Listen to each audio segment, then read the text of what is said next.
مِلَّةَ أَبِيكُمْ إِبْرَاهِيمَ.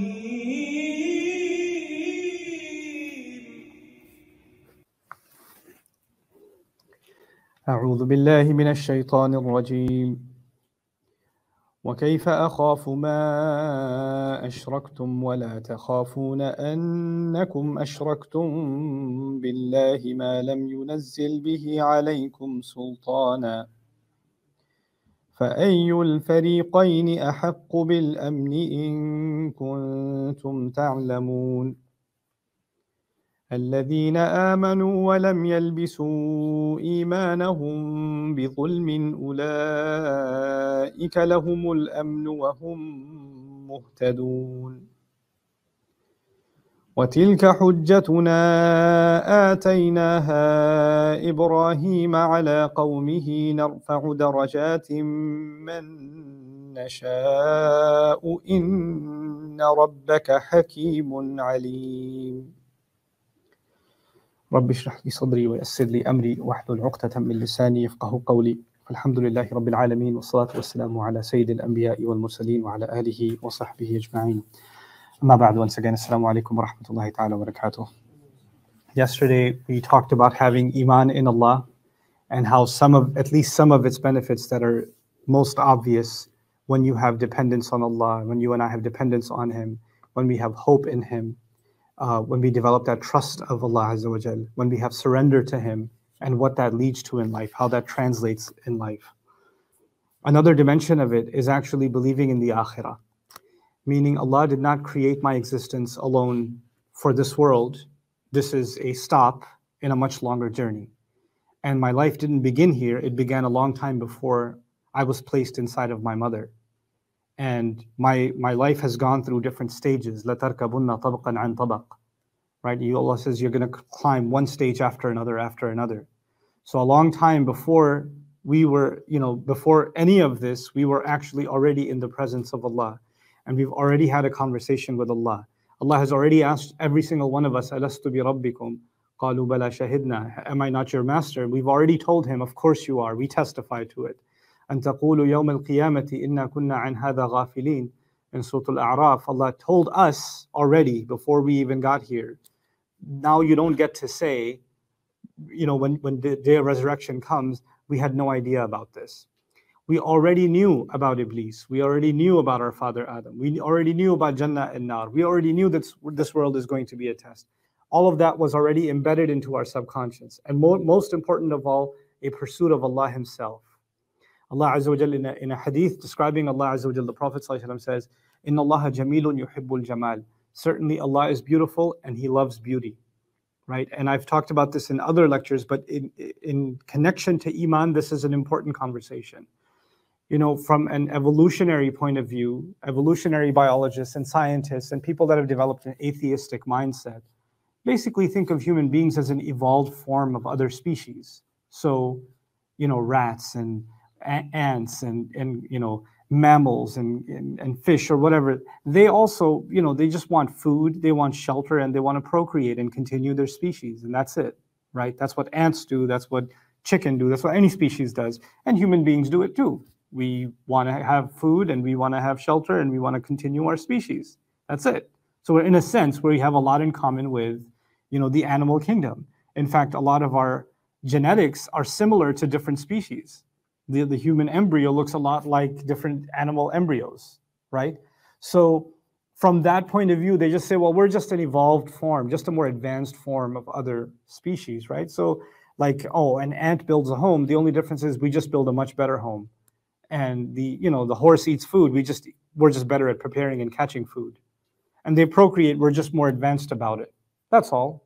We're just more advanced. Maybe 1 billion times more involved, 10 billion times more involved, more advanced, but essentially it's the same thing. Well, the Quran comes along and actually pokes a hole in that mindset. And is essentially asking the question of a few things. First of all, the human being has inside of him and her a rahmah, a compassion, a love and a care that other species, you may find a glimpse of it here and there, but we have it like no other species. Where did that come from? Why is it that we're even taking care of plants? We're even taking care of other species, other animals. Why is it that we have the urge to take care of even those that we have nothing to do with, other human beings and even other creations? But more importantly even, why is it that human beings have this desire for beauty? We want to have a more beautiful home. A writer wants to write a more beautiful book.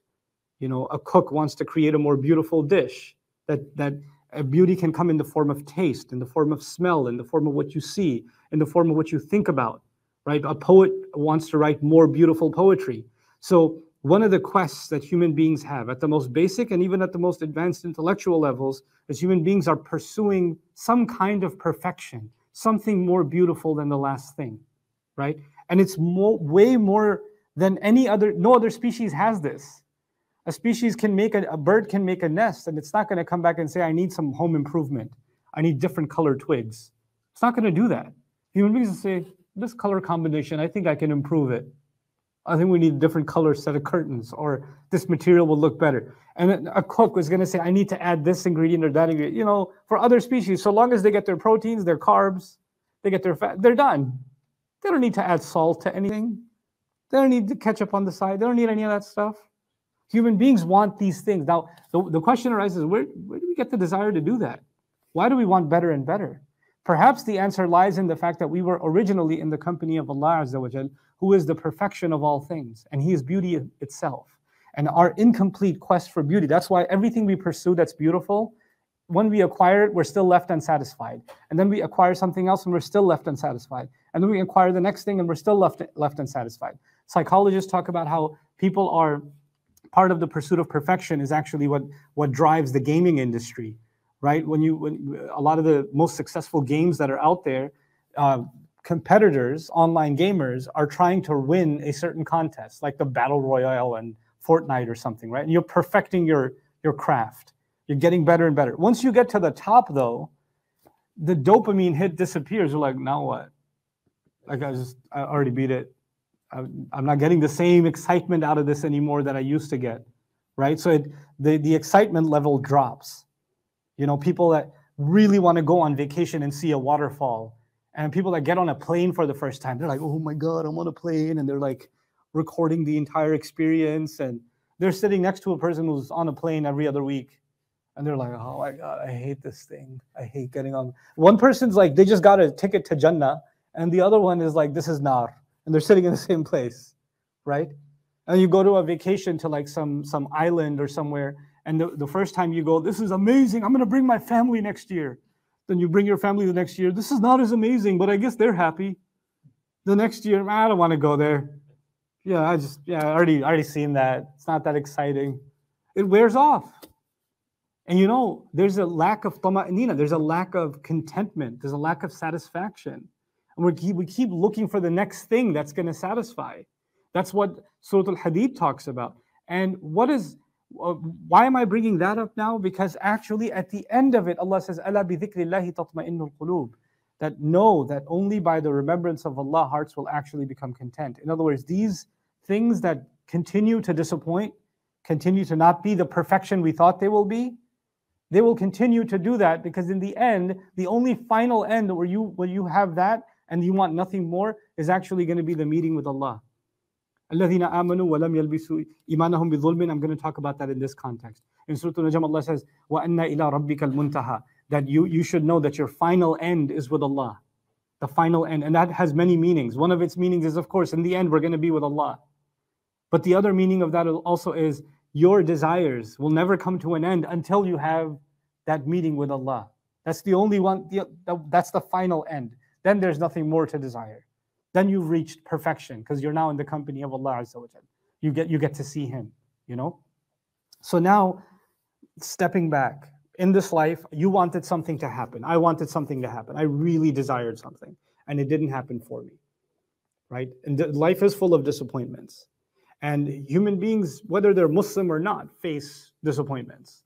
We get hit with difficult times. We get hit with shattered dreams, right? You wanted something to really happen. It was your life goal. You really, really desired it more than anything else, and it just did not happen. For a disbeliever, that might be the end of it. That might be the end of the road. In fact, if it's hard enough That might make somebody addicted to drugs, alcohol. It might make somebody suicidal. It might make somebody spiral into depression. It can cause all kinds of, downfall inside of a person. They're broken inside because what they desired so much, what I desired so much I wasn't given it or was taken away from me. What does Allah say something about that? Yeah, He says, ضَعُفَ الطَّالِبُ وَالْمَطْلُوبُ مَا قَدَرُ اللَّهَ حَقَّ قَدْرِهِ. The one who's seeking and the thing that is being sought are both weak. And they didn't appreciate Allah the way He deserved to be appreciated. As if to realize that when something bad happens to us, what do we say? Inna lillahi wa inna ilayhi raji'un. Our reaction, what is Allah instilling in my heart, is that when I didn't get something that I wanted, then I know that this loss is temporary. And my desire for it is also temporary. Just like this life is temporary. And this thing that I wanted to own, I should accept that I didn't get to own it. I didn't get to have it because I don't even own myself. Because I myself belong to Allah. And I myself will be returned back to Allah. This is why, the opportunity to earn money through illegitimate means, harami. Making haram money is really easy, by the way. It's way easier than making halal money, right? And so the opportunity to make haram money is there, and you put it aside. And now you're having a hard time financially because you're sticking with the halal and you're not going towards the haram, right? And it's causing your family problems. It's causing, socially you're being left behind. Professionally you're being left behind. You're not, other people your age, other people in your social category, they're moving on up and you're just kind of left in the dust because you're sticking with what you believe to be halal and that's it. You're not going to go past it, right? How does iman help in a state like that? A person deep inside them knows the one who told me this is bad for me, I don't care who tells me this is good for me. Once he's told me this is bad for me and harmful for me, then I will disbelieve everyone else and I will believe in Allah. فَمَنْ يَكْفُرْ بِالطَّاغُوتِ وَيُؤْمِنْ بِاللَّهِ. Whoever disbelieves in all the rebellious, denies all the rebellious, and believes in Allah instead. Once you do that, I have this contentment that even if I feel like I'm being deprived, I know my Rabb doesn't deprive. وَمَا تُنْفِقُوا مِنْ شَيْءٍ يُوَفَّ إِلَيْكُمْ وَأَنْتُمْ لَا تُظْلَمُونَ. Whatever you spend out of anything, if you spent an opportunity, you gave it away because it wasn't for you. It wasn't right. If you gave that up because it wasn't right for you, what does Allah say? It will be refunded to you. It will be given back to you. And you will not be wronged. So it's a powerful thing that what iman does, it takes the sense of loss and it diminishes it. It doesn't remove it. I'm not saying once you have iman, you don't feel sad. That's not true. We're still going to feel sad. But we're able to cope with it way better, knowing that Allah will compensate. Even though we're going through pain now, but I know Allah will heal that pain. I know Allah will compensate for that pain. It's never just going to go a loss and it's wasted. There's no such thing as a waste, right? So this is actually a kind of consolation that Allah has given the believer. Now, Ibrahim alayhi salam said that these people, who should deserve peace? The ones who have iman, right? الَّذِينَ آمَنُوا. But he didn't stop there. He said, الَّذِينَ آمَنُوا وَلَمْ يَلْبِسُوا إِيمَانَهُمْ بِظُلْمٍ. Not only did they believe, but they didn't disguise or mix their faith with wrongdoing. It's a scary thing that he said. I want peace because I'm a believer. But just because I'm a believer, I'm not guaranteed peace. The only way I'll be guaranteed peace is not only did I accept this faith, but also I made sure that I don't mix my faith with wrongdoing. Now, dhulm in one definition in the Quran, like in Surah Luqman, is defined as shirk. Inna shirka la dhulmun azim. But that's not the only definition. So yes, shirk is in fact wrongdoing. But dhulm is all kinds of wrongdoing. Dhulm is the kind of wrongdoing that, I believe, and at the same time, in some things, I put my faith in, I compartmentalize it. So I want to talk to you for a moment about this compartmentalizing, because this is actually the definition of dhulm. Iman is an all-encompassing thing. I want you to think about iman like you put these glasses on. Everything you see through your iman. Everything I see from my faith point of view. What is right, what is wrong, what is desirable, what is not desirable, what is my priority, what is not my priority. Because I have iman, it's changed. My priorities have changed. My view has changed. But people live a compartmentalized life, And I'll give you the example of that I gave before of people that live compartmentalized lives. Like scientists, right? Very rational, very research-based, very matter-of-fact kinds of people. and in some part of their life, the person is, raised in a Buddhist family or raised in a traditional Hindu family or whatever, and they accept their religion not because intellectually that's their religion, but because it's been passed down. And so when their mother makes them go to the temple and do whatever rituals, they're going to just do it because that they're rational and intellectual and fact-based in every other part of their life. When it comes to religion, they've put that in a box and, no, this is not where I bring my brain. This is not for that, And a Muslim can do that. A Muslim can say, I'm Islamic at Jumu'ah. Religion belongs, it's compartmentalized in Ramadan. I'm going to give myself 5 prayers. I'm going to change the way I look. I'm going to change the way I dress. I'm going to change the people I hang out with. I'm going to change what I watch or don't watch. I'm going to make all these changes in Ramadan because Islam belongs here. And then when Ramadan is over, I can put that back in a different shelf and now go back to my normal routine. Finally, I can be myself, This is actually a form of lam yalbisu imanahum bi dhulmin. Like they didn't mix their faith. Labs is also confusion. It's also disguise. But the word labasa or labisa in Arabic actually also comes with mixing. Clarity is about separation and confusion is about mixing. So you're mixing your faith with things that don't go with your faith. And you feel like in your head, well, you know what? I can do both. I can live a little and be Muslim a little, And Ibrahim alayhi salam, thousands of years ago said, people who want peace inside, they're going to have to come to terms with, not only do they have iman, they don't disguise or mix that iman with things that violate it with wrongdoing. Because you have people, and you might fall victim of this because nowadays there's this new trend in social media of mental health, right? And mental health is a very important thing. Self-care is an important thing. But in the name of self-care, I would argue that a lot of this stuff has turned into self-worship. It really just becomes self-worship. So nobody can tell me what to do. Nobody can question me. Don't let people say anything negative to you. Stay positive. You do you. You believe in you. You're amazing. You. Like nafsi, nafsi, nafsi, And then now that it's all about me, then I get to express what Islam means to me, right? Even if Allah says otherwise. But for me, faith is this, this, and this. And I don't have to prove myself to anyone. I'm proud of the way I am, And then people will do all kinds of weird stuff and say, you know what? And I'm Muslim too. This is my Islam. Deal with it. Right? Well, as if they're making a point to somebody else. Ibrahim alayhi salam's worldview, what I want to instill in you and me, is I don't have to prove my Islam to anyone else. I just have to prove my Islam to my Rabb. But my Rabb actually has conditions. You don't just say, oh, you can't judge me, only Allah can judge me. And now, once I say that sounds really good. Now I get to do whatever I want. Because only Allah can judge me, yo. So, okay, is that why you're drinking alcohol? Yeah, but Allah knows. I worked it out in the back end with Allah. It's different with me and Allah. Don't judge. I was like, oh, who's judging you? But you're judging the word of Allah is worthless. You're judging Allah's own words. The conditions He set on you. This is dhulm. This is wrong. This is bad for you. You ignore what He says, and then you think, oh, people are out to judge me. Forget about people. What about you? What about me? You have to, in this deen, you have to pretend nobody else exists. It's just you and Allah.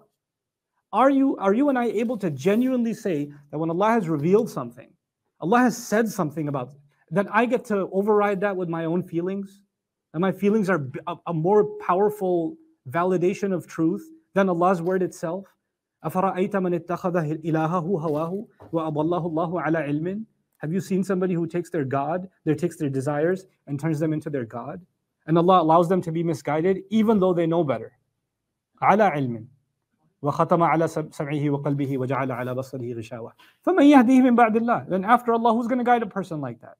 So here, Ibrahim ﷺ is warning us. Just because I have iman doesn't mean I'll have peace inside. And just because you can post your Instagram status and put your video out about how good you feel about yourself, you can lie to yourself all you want. I can lie to myself all I want. Inside of me, when there's no peace, I know. Inside of me, when there's a hollowness, I know. When I have to put a filtered version of myself to everybody else, then I know. Because unfortunately, image has become the new idol. We don't have to worry about Lat, Manat, and Uzza anymore. One of the idols today is the impression I'm giving people, my PR, my appearance, the way I seem, what people think of me, perception. perception's become a god by itself. It's become a god by itself. We turn to salah 5 times a day. We turn to check on how many likes we got 500 times a day. How many thumbs up did I get? How many comments did I get? What is that? What are you feeding? What are you getting? Are you getting richer? Am I getting wealthier by the mashallahs? Oh, so nice. Also, thumbs up, fire emoji, or whatever. Like, what are you feeding? You're feeding this other god that's growing inside. Right? And when that becomes big enough, then you can do all kinds of wrong, even when you have iman. Ibrahim alayhi salam warned against that. He said, "Alladhina amanu وَلَمْ يَلْبِسُوا إِيمَانَهُمْ بِظُلْمٍ." I find this amazing. He was talking to people who don't believe, and yet he incorporated those who will come to believe and then mess up their faith. He wanted to save them from themselves too. أُولَٰئِكَ لَهُمُ الْأَمْنُ وَهُمْ مُهْتَدُونَ. Those are the people that actually have peace, and only those people who are able to save their iman. This is another phrase he uses later on, or early on in his life, to describe this. This is إِلَّا مَنْ أَتَى اللَّهَ بِقَلْبٍ سَلِيمٍ. On Judgment Day, nothing will be a benefit except people who come in front of Allah with a heart that was safe, and a sound heart, a well-kept heart. A well-kept heart is one that wasn't corrupted with wrongdoing. Allah protect us from wrongdoing. وَهُمْ مُهْتَدُونَ. And finally, he says, and those are the people that are living by guidance. They're committed to guidance. So we have to become that. So now there's a connection between living by guidance, committing to guidance, and protecting our iman. You can't just say, I'm spiritually a believer even though I don't follow any of his guidance. But spiritually I'm very connected. Okay, well, that connection will not give you peace. That's iman, but it's got labs with dhulm. It's mixed in with dhulm. So I pray Allah Azza wa Jal allows me and you to recognize when we're doing that to ourselves. And I pray Allah Azza wa Jal allows us to maintain the peace of our faith, the gift of our faith, that is peace inside of our hearts, by way of preserving our hearts with the right kind of faith and committing ourselves to His guidance. Barakallahu li wa lakum fil Qur'an al-Hakim wa nafa'ani wa iyyakum bil ayati wa dhikr al-Hakim.